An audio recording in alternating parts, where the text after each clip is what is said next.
The rain had stopped, but the air still carried the damp, earthy scent of wet soil as Alina stood at the rusty iron gate of her childhood home. 30 years. 30 years since she'd last seen this place.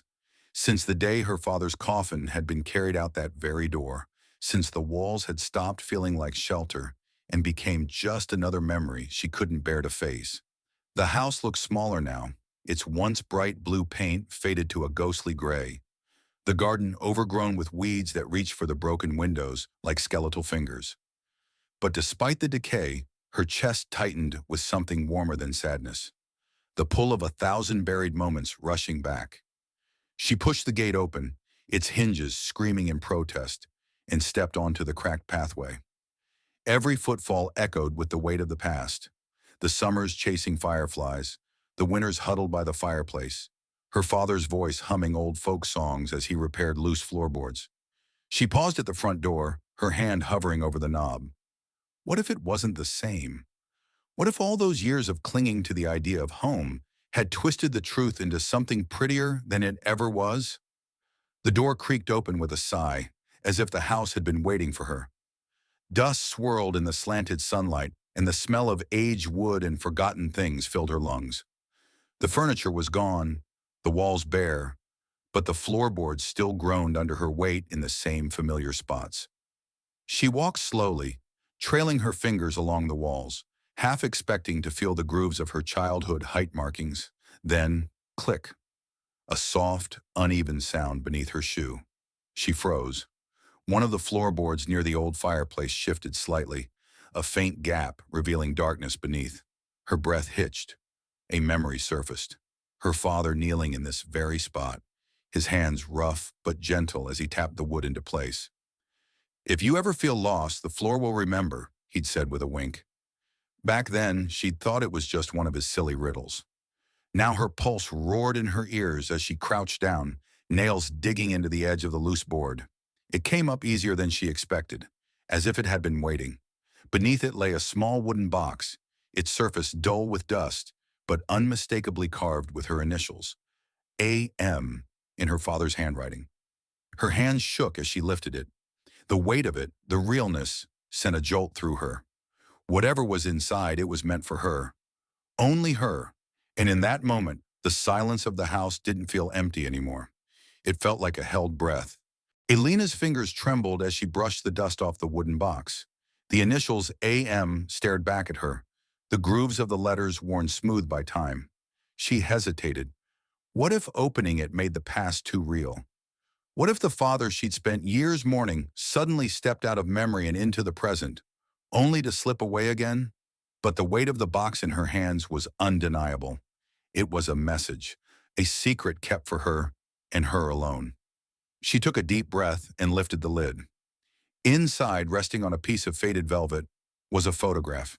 The edges were slightly curled, the colors muted with age, but the image was clear. Her father, younger than she ever remembered him, cradling a baby, her in his arms. His smile was wide, unrestrained, his eyes crinkled with joy. She had never seen this picture before. None of the albums at her aunt's house had shown her father like this. So unguarded, so happy. Beneath the photo lay a folded sheet of paper, brittle at the edges and a small tarnished key. Her throat tightened as she unfolded the letter. The handwriting was unmistakable, her father's looping, uneven script, the same hand that had once written her bedtime stories. "My dearest Alina," it began, and just like that, the tears came. Hot, silent, unstoppable. She pressed a hand to her mouth as she read. "If you're reading this, it means I'm no longer by your side. I'm sorry for leaving early. I always hoped you'd come back here one day. This house was never just wood and stone to me. It was where I held you for the first time, where I heard you laugh, where I learned what love really was. If you found this box, then you must have remembered what I told you. The floor will remember. I left pieces of me here for you, Alina. The key will help you find them. No matter where life takes you, know that you are my light. Always." She clutched the letter to her chest, her breath coming in shaky gasps. The key, small and cold in her palm, had 2 letters engraved on it. F.D., her father's initials. Felix Duran. A rush of determination surged through her. This wasn't just a memory, it was a trail, a breadcrumb left behind, leading her somewhere. But where? She stood, wiping her tears, and scanned the room. The fireplace, the old desk in the corner, the loose floorboards. Her father had always been a man of hidden compartments and tucked away treasures. If there was more, she would find it. The key glinted in the dim light, waiting. The key felt heavy in Alina's palm, its teeth worn smooth from years of waiting. She turned it over, running her thumb along the engraved initials, FD, as if they might whisper a clue. The house seemed to hold its breath around her, the air thick with dust and the weight of unsaid things. Her eyes darted to the old oak desk in the corner, the one her father had spent countless nights at, scribbling in notebooks or mending broken clocks. She had been too young to understand his quiet obsession with fixing things, with making broken pieces whole again. Now she wondered if he had left something there for her, something only this key could unlock. The desk was smaller than she remembered, its surface scarred with ink stains and scratches. She knelt before it, her fingers tracing the grooves in the wood until she found it. A tiny keyhole, nearly invisible, hidden beneath the lip of the drawer. Her pulse quickened. The key slid in with a soft click. The drawer opened with a reluctant creak, releasing the scent of aged paper and cedar. Inside lay a leather-bound journal, its cover cracked with time. Alina's hands shook as she lifted it, her father's name embossed in faded gold letters on the spine. She opened it to the first page. Today, Alina was born. The words were simple, but they struck her like a physical blow. Beneath them, her father had sketched a tiny, perfect hand. Her hand curled around his finger. The pages that followed were filled with his thoughts, his fears, his love for her in ink that had yellowed but never faded. She laughed for the first time today, a sound so bright I thought the sun had come indoors.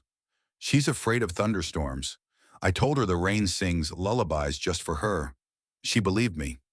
I don't know how much time I have left, but I will leave her pieces of me, so she never has to wonder. Tears blurred her vision as she turned page after page, each one a fragment of her childhood she had forgotten or never known. Stories of scraped knees soothed, of secret picnics in the attic, of her father staying up all night to finish a dollhouse for her birthday. And then, tucked between the final pages, another envelope. This one was sealed. Alina stared at the sealed envelope, her name written across it in her father's steady hand. The paper felt fragile beneath her fingertips, as if it might crumble if she held it too tightly. She hesitated. What if this was the last piece of him? What if, once she read it, there would be nothing left to discover? She took a slow breath and carefully broke the seal.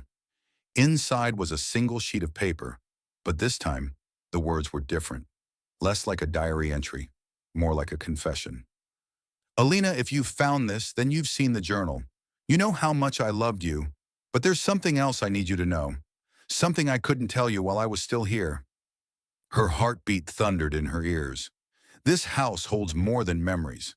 Behind the loose brick in the fireplace, there's a place I used to hide the things that mattered most. I left something there for you, not just for the child you were, but for the woman you'd become. Follow the roses. Follow the roses? She frowned. What did that mean? Her eyes darted to the fireplace, the same one she'd curled up beside as a child, watching the flames dance while her father told her stories. The bricks were old, mortar crumbling in places, but one near the base looked different, slightly uneven. She knelt, fingers pressing against the rough surface. The brick shifted. With a gentle tug, it came free. Behind it was a small, hollow space, and inside, wrapped in a piece of faded floral fabric. Roses, she realized with a jolt, was a tiny silver locket. Her breath caught. She knew this locket. Her mother had worn it every single day. The locket was cool against Alina's palm, its delicate chain tangled like a forgotten promise. She hadn't seen it since she was 5 years old, since the day her mother had vanished from her life without explanation. Her father had never spoken of it, and over time, Alina had buried the memory deep, convincing herself it didn't matter. But now here it was, hidden away like a buried truth. Her thumb brushed the tiny clasp, and the locket sprang open with a soft click. Inside were two miniature portraits, one of her father, smiling in that rare, unguarded way she remembered from the photo, and the other, her mother. Alina's breath left her in a rush.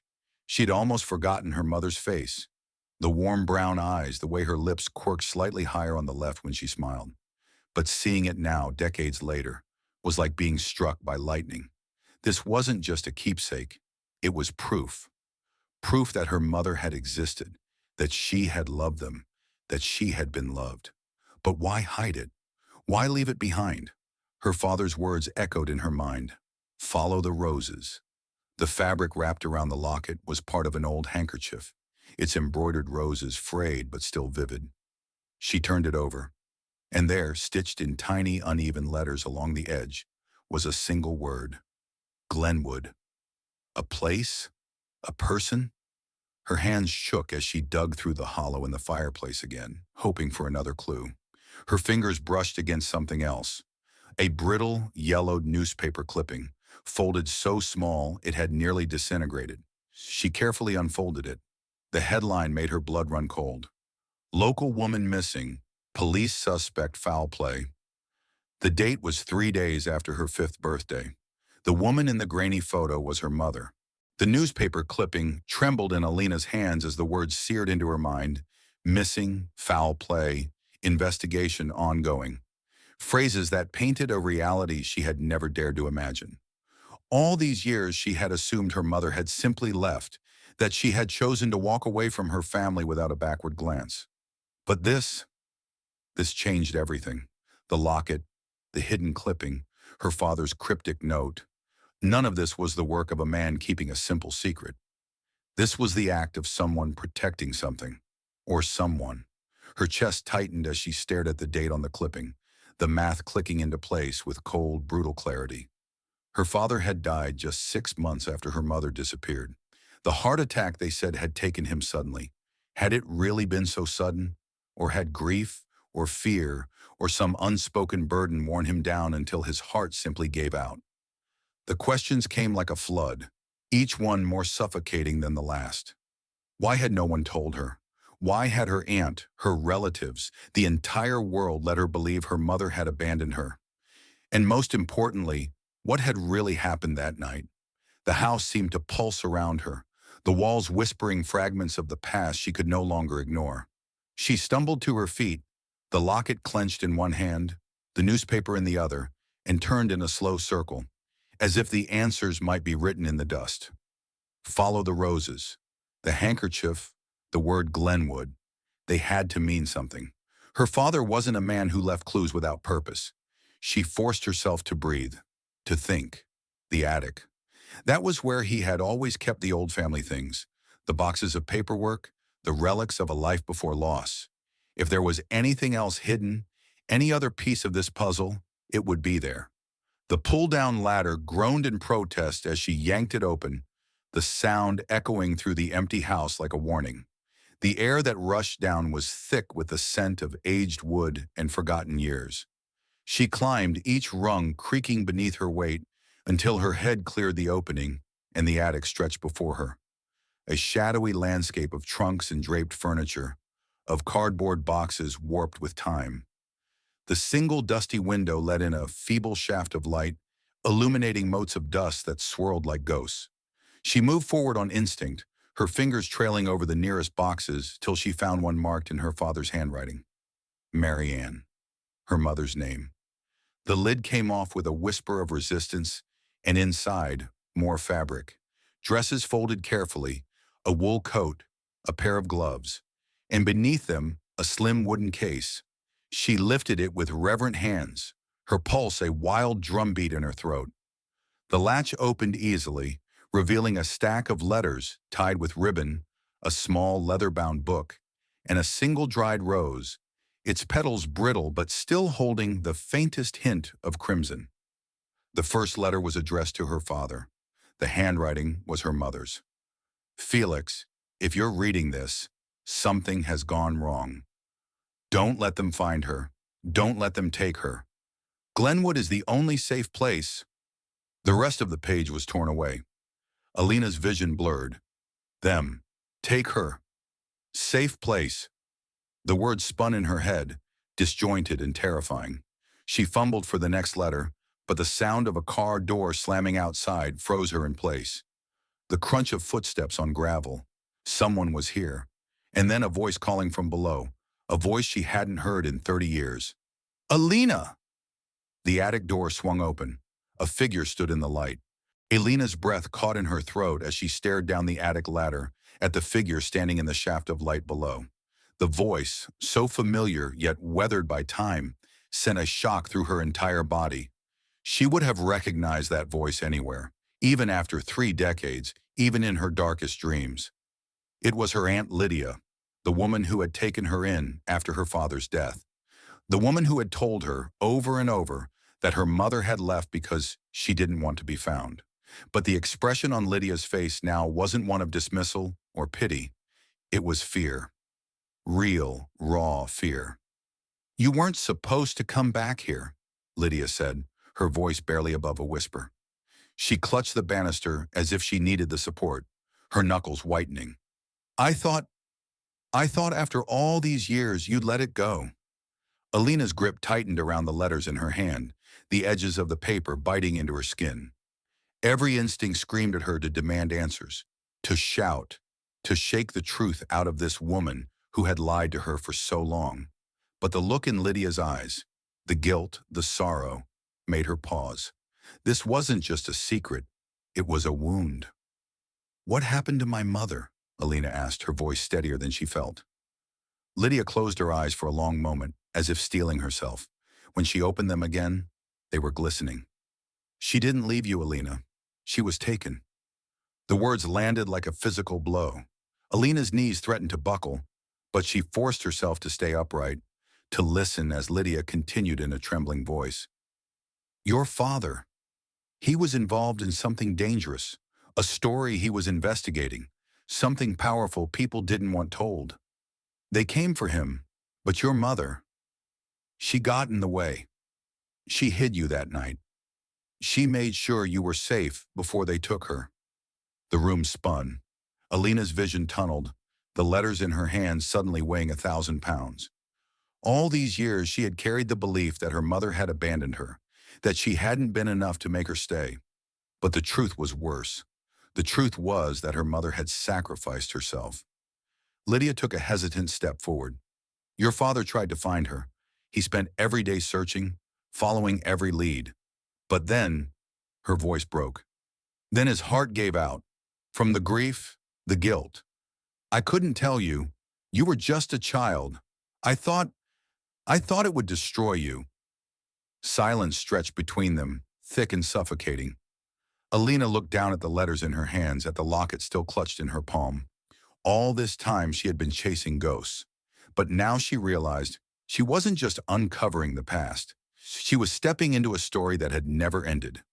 Glenwood, Alina said suddenly, the words sharp in the quiet. What is it? Lydia's face paled. A town. Up north. It's where your father thought, where he hoped, she might have been taken. Alina didn't hesitate. She closed the distance between them, her voice low but fierce. Then that's where I'm going. Lydia reached for her, panic flashing across her face. Alina, no, it's not safe. Whatever happened back then, it's not over. If you start digging, then I'll dig, Alina interrupted, because she's still out there, and I'm not leaving her again. For a long moment, Lydia just stared at her. Then slowly she nodded. Then I'm coming with you. Alina didn't argue. She turned back to the wooden case, gathering the letters, the dried rose, the locket, pieces of a life she had never known, pieces of a story she would now finish. As she descended the attic ladder, the house seemed to exhale around her, as if it had been holding its breath for 30 years. The past wasn't buried anymore. It was alive, and it was waiting for her. Subscribe and press the bell icon so that you never miss the amazing video.